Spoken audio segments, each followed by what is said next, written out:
खुशियों में आपके साथ हूँ। हैप्पी क्रिसमस, मेरी क्रिसमस।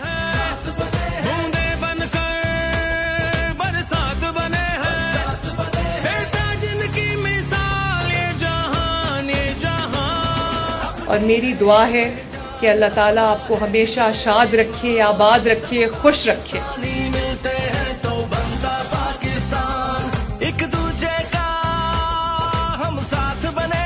मेरे दरवाजे आप सबके लिए हमेशा खुले हैं। मेरे दफ्तर के दरवाजे, मेरे दिल के दरवाजे, वजीर आला हाउस के दरवाजे आप सबके लिए हमेशा हमेशा खुले हैं।